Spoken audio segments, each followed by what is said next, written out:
Voici l'une des rares photos de la buvette de l'Assemblée nationale. En général, interdit de la photographier. Sur ce cliché, pas de repas ni d'alcool. Pourtant, on y mange et on y consomme entre autres whisky, bière et vin, 5 à 8 € le verre de rouge. Pour régler leur consommation, les députés peuvent utiliser leurs frais de mandat.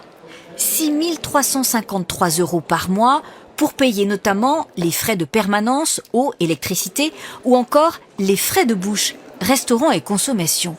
L'utilisation des frais de mandat pour l'alcool est dénoncée par ce député.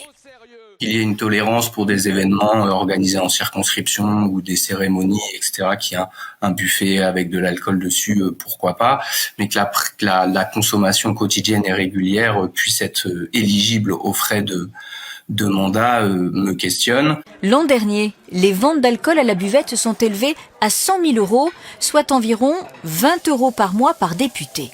Selon le Rassemblement national, il y a d'autres priorités que la révision des frais de mandat. Les députés, et notamment M. Duplessis qui a fait un rapport là-dessus, devraient s'occuper d'autres problématiques. Je pense qu'on est très loin des attentes et des préoccupations des Français. Dans son rapport, le député dénonce aussi la consommation d'alcool à titre d'exemplarité et recommande d'arrêter la vente d'alcool à la buvette. Le bureau chargé de la gestion de l'Assemblée. Moi, mon papa, il était infirmier chez les pompiers, donc j'ai baigné dedans depuis très jeune et ça m'a donné envie d'aider les autres. Bonjour, je suis le docteur Genet. Enchantée, je suis l'interne qui va m'occuper de vous. Au début, c'était un peu compliqué parce que j'arrivais hyper angoissée. Je prenais tout hyper à cœur, mais en fait, il fallait que j'apprenne un peu à lâcher prise. Tu penses toujours au diagnostic le plus grave.